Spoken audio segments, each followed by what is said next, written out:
Welcome and thank you so much for joining us. My name is Craig LeMoult. I'm with WGBH Public Radio, and we're having a discussion today about the opioid epidemic. It's presented jointly with the Forum at the Harvard T.H. Chan School of Public Health, PRI's The World, and WGBH News. And I'm joined today by Governor Stephen Beshear of Kentucky, who was the governor from 2007 to 2015, and also the author of an upcoming book, right? People Over Politics, coming out, I think, this month? Yes, okay. May 26th. All right, keep an eye out for that. Thank you so much for being here and for talking with us today. This is great. We're here to talk, as I said, about the opioid crisis. And I should say at 12:30 this afternoon, there's going to be a larger conversation with 3 additional governors who will be joining us right here in the studio. Governor Ted Strickland of Ohio, Governor Jay Nixon of Missouri, and Governor Linda Lingle of Hawaii will be here to talk with us. But first, you and I have a lot to talk about. We do. We do. And also I wanted to say, actually, one other thing is that we're going to be taking questions from listeners, or from viewers rather, during this conversation. So please, if you have questions for the governor, please post them in the comment field on Facebook. We'll be taking a good look at those in a moment and asking your questions. So please join us in this conversation.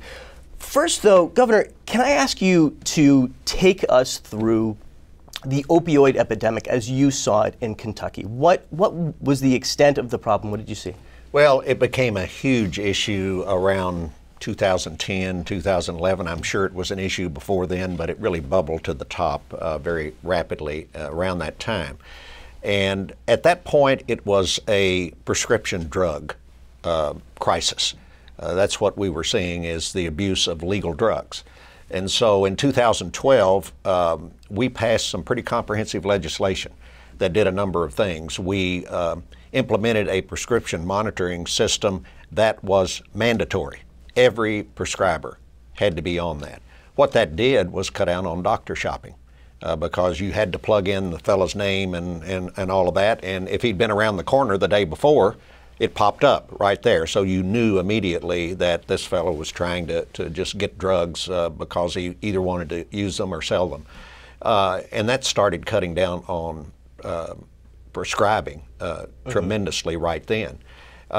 We also came down pretty hard on our licensing boards and said, we've got to really crack down on the very small percentage of professionals, but they're there. These people that are selling death out of the back door. Did you feel that those licensing boards were not doing their job at that point? They were somewhat lax. I think it's like self-policing everywhere. I'm a lawyer, and I know that our bar association is sometimes pretty lax on us.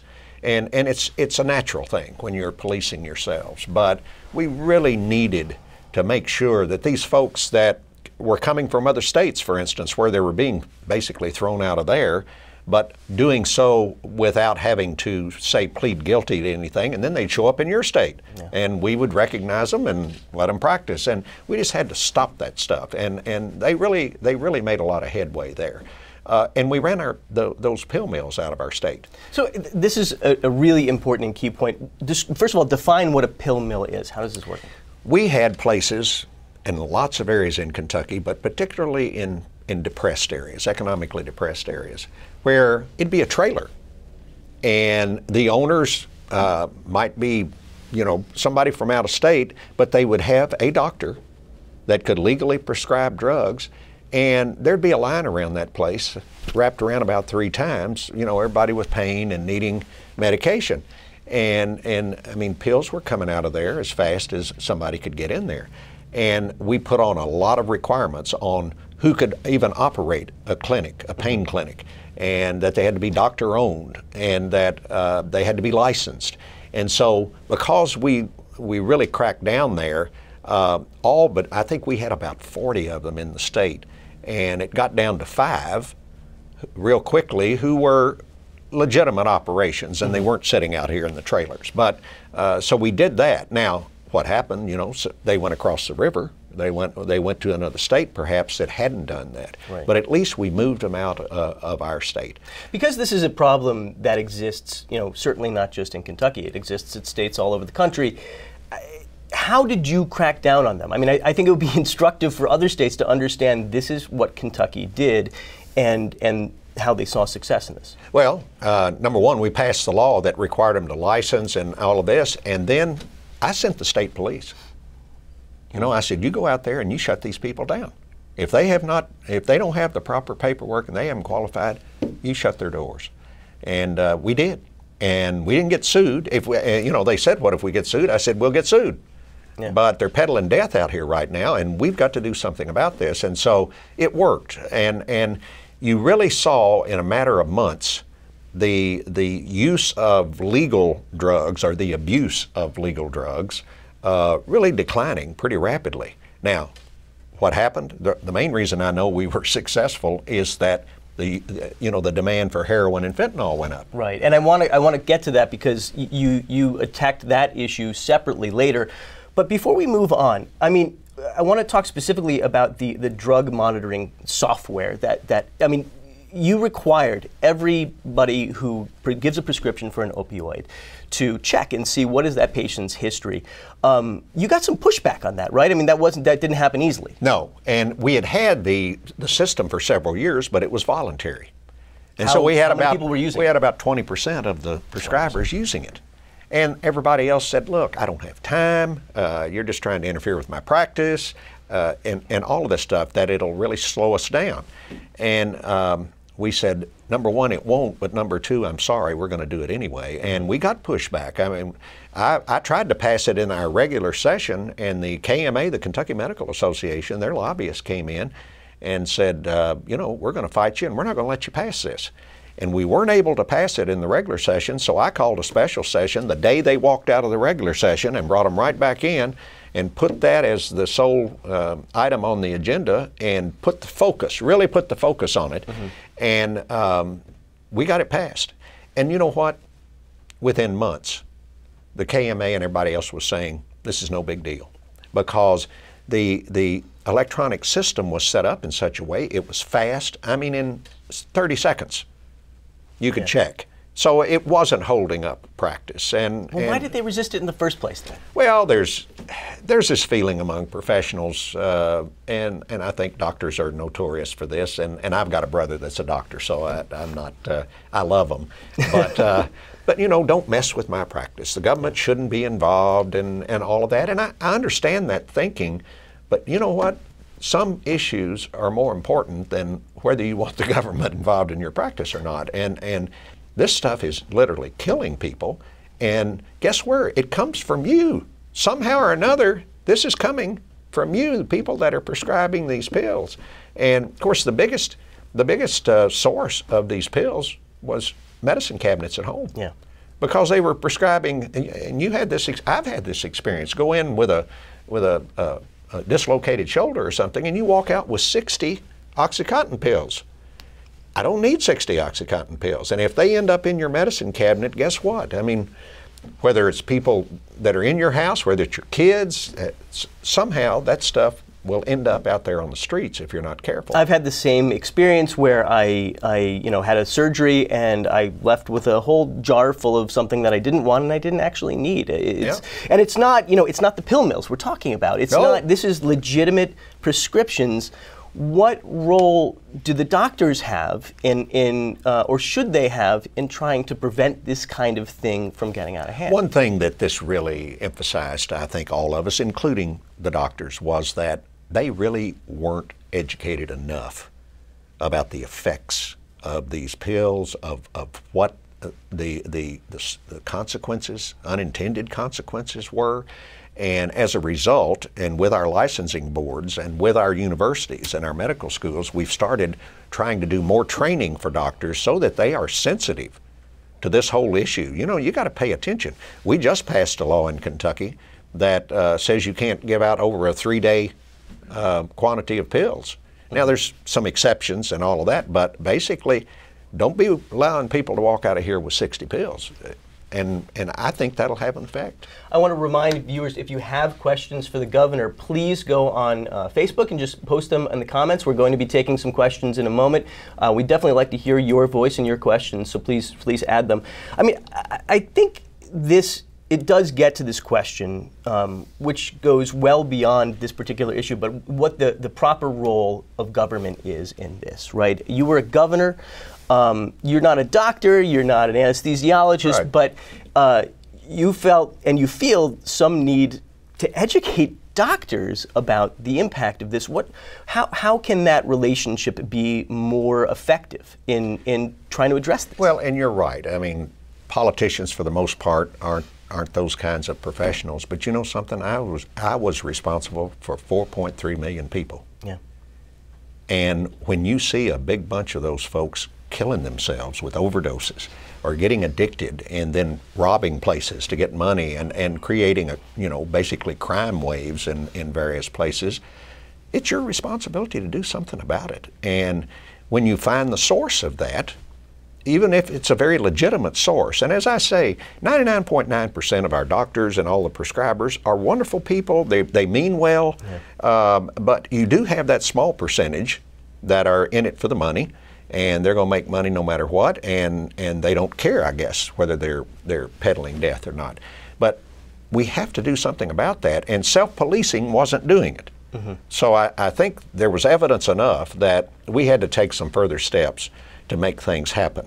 And I think now the KMA and others recognize that they have to educate their own folks more, and they've got to get up on the effects of what they're doing, and to be, if you're going to err on the side of caution. Yeah. You know, we've gotten as a society, maybe this is old school thinking, but pain's part of life. And I think as a society, we've gotten almost to the point of, if I've got a pain, I ought to be able to take something to get rid of that pain. Well, at my age, I've got lots of aches and pains, yeah. but it's part of life, and we ought not to expect a pain-free existence.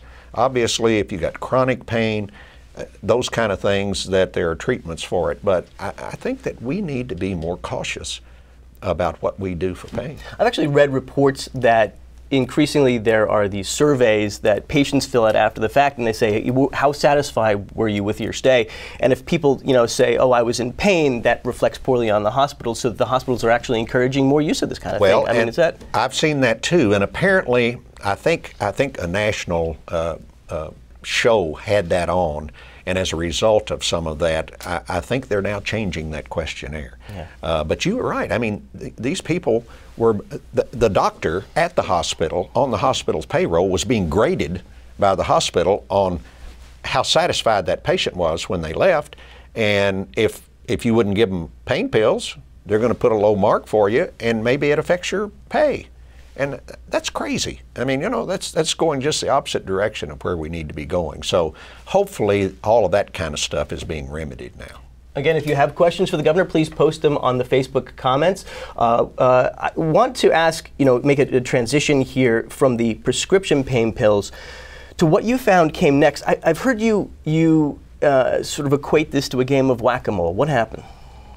Well, as you know, the game of whack-a-mole, you knock one thing down and something else pops up over here. Mm-hmm. And in the drug area, that's what happens. I mean, we were significantly successful in cutting down the number of legal pills out on the street.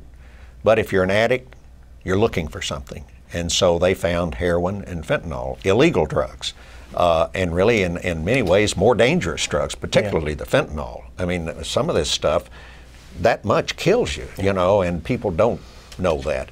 And so that popped up, and it really took off. And so we felt like we had to try to address that as best we could. And so in 2015, we passed another set of comprehensive bills and legislation that put naloxone, the drug that will save your life if you've OD'd. Also called Narcan. Narcan, out on the street more with first responders. We gave folks that administer it immunity as long as they weren't grossly negligent, so that they would not hesitate to administer it to save somebody's life. We allowed needle exchanges in our state because you were seeing HIV and hepatitis taken off, hepatitis C, and we put money into treatment, not enough, but we put money into treatment, and then we passed a Good Samaritan law, which if you and I are sitting out in the alleyway shooting up and you OD, I can call that first responder and save your life, and I won't be prosecuted. And to us, it was more important to save your life than to prosecute somebody who's using the drug. So trying to encourage that reporting. So it's having an effect, but still, you know, until we somehow become more effective in the treatment area, we're going to have this crisis. Well, I mean, and that I think is a key point, is that, as you said, treatment is expensive. Like, this is not going to be a cheap thing to fix. That's right. How can we, I mean, as a governor, you've got a budget, and you have to keep within that budget. You have to balance your budget. Is there enough support? Is there any way to invest enough that it's really going to make a significant difference? Well, first of all, I think we have to admit to ourselves that we're never going to solve this issue in the traditional sense of it's going to go away. It's not going to go away.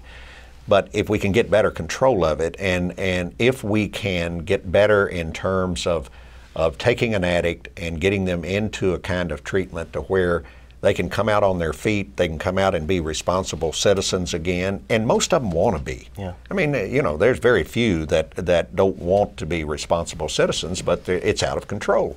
And so states are limited in the amount of money they've got, and to me, in the long run, this is going to have to be a Manhattan Project type of approach, just like we did developing the atomic bomb years ago.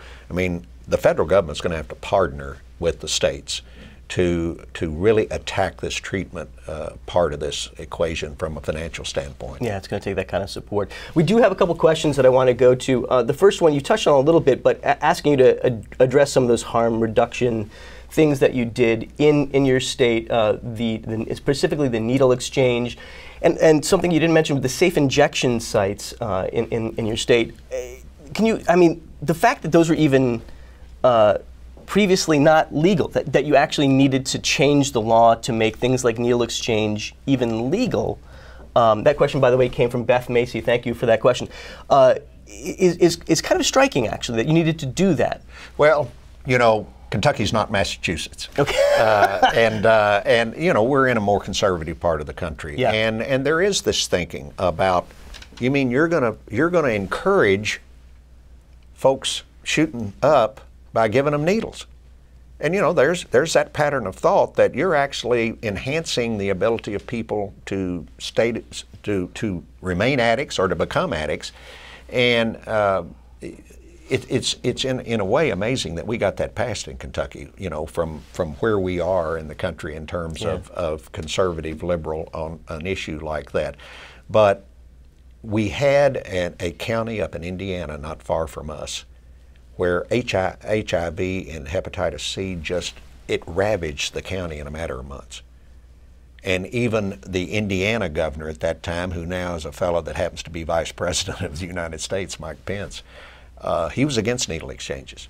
But when that happened, he even stepped up and said, we've got to have a needle exchange there. So in a sense, that helped us from a legitimacy, credibility standpoint, and we implemented it. It's voluntary. Yeah. How about the safe injection sites? I mean, you're not just providing needles, but you're actually giving people a space where they can inject drugs that is a safe environment. Well, it's the same arguments, you know, that are involved, but in the end, part of what a needle exchange in this kind of program does, it allows you to identify the users. Yeah. And gives you an opportunity to try to pull them into a treatment program. If you don't know who they are, you'll obviously never have any success with treatment, but it puts you in contact with these folks that are having this difficulty, and it gives you a better opportunity to get them into treatment and hopefully get them turned around. You can reach out to them that way. Yeah. We have another question from Facebook. Again, if you have your own questions, please post them on the feed. This question is from Heather Rowe. She says, actually, it's more of a comment, really. I just had surgery at a major research hospital, and just before discharge, I told the surgeon I didn't need any more painkillers, and his answer was, I don't care what you do with the prescription.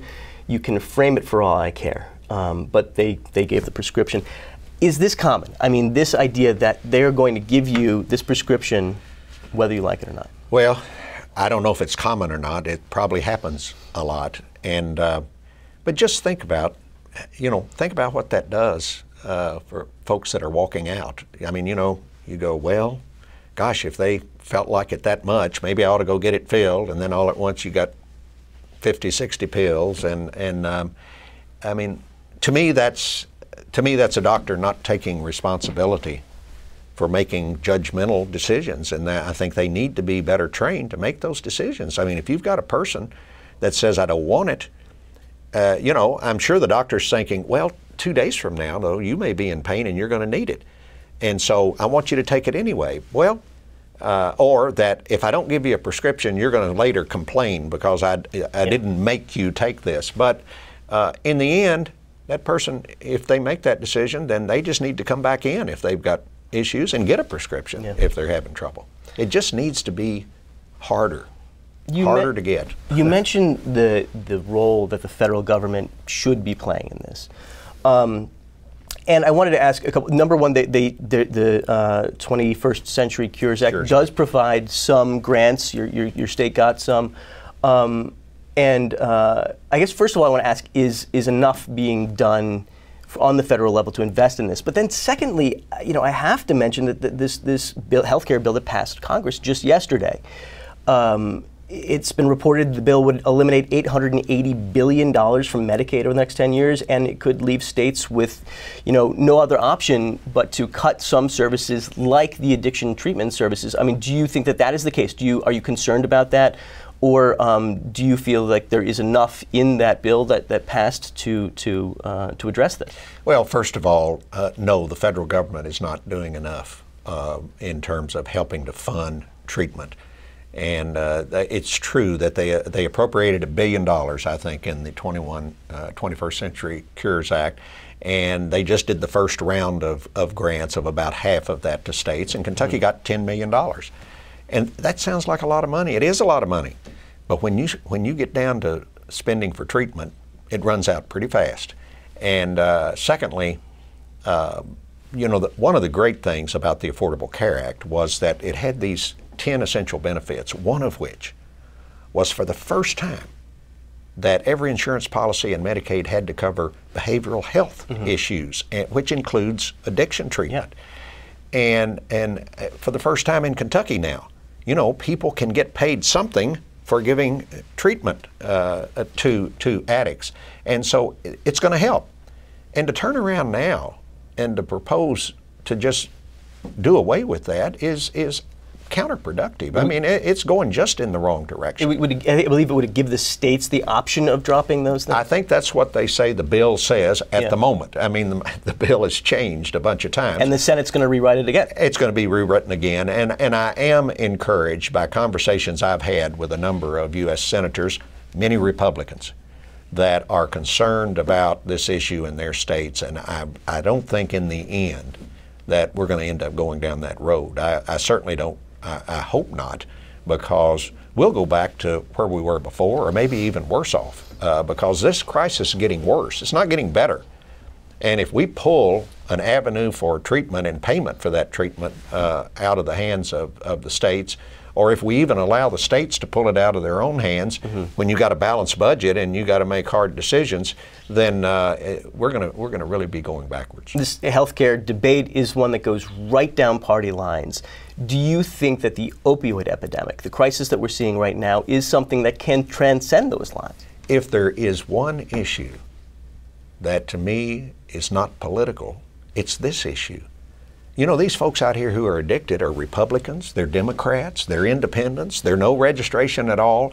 But fortunately, and this is using that term advisedly, I know, but one of the reasons that this whole epidemic is starting to get some much needed attention is that it's cutting across economic lines now. Yeah.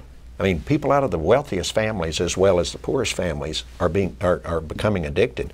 And I think there's a troubling trend in that this wasn't paid attention to the way it should have been until it crossed those economic lines, until it crossed racial lines, until it was, you know, white kids in the suburbs who were starting to die from this kind of thing, that we actually paid attention to it. Yeah, and that is troubling, but it's a fact. Yeah. But at least now, you know, I think more attention is being paid. But the message I've got to Washington, D.C. and these folks up there is start putting your folks ahead of your own politics. I mean, if there's one issue that you're not going to get hit on by your people, it's coming together to try to solve this epidemic and try to get people back on their feet to become productive members of society. Yeah. To cut down on the amount of money that we have to spend on this, because there are more people that back into society, back into the workforce, and able to support their families. We have another Facebook question I want to get to, which from Sandy Smolnicki, who asks,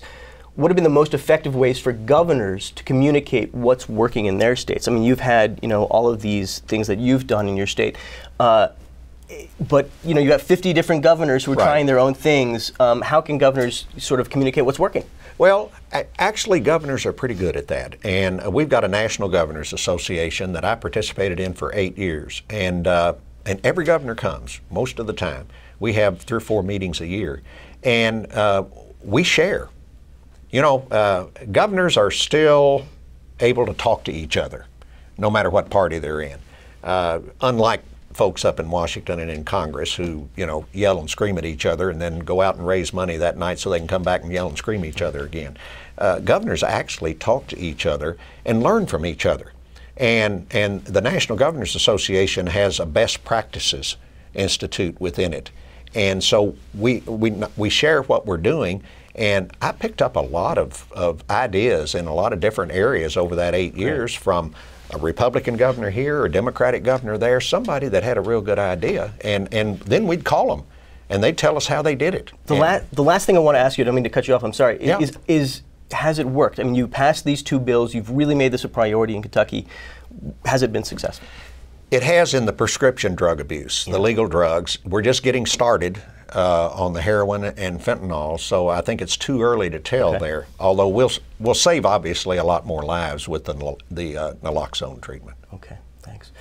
Well, that's it for right now, but I want to remind everybody who's watching that we're going to have another discussion with 3 more governors, actually, here in the same studio at 12:30, again, presented by the Forum at Harvard T.H. Chan School of Public Health, PRI's The World, and WGBH. We're going to be joined by Ted Strickland of Ohio, Jay Nixon of Missouri, and Linda Lingle of Hawaii. That's at 12:30, so please tune back in. And Governor, thank you so much for your time today. This has been terrific. I really appreciate it. Well, you're welcome. Thanks. I hope we can make some progress. I hope so too, and hope to see you at 12:30. Thanks again.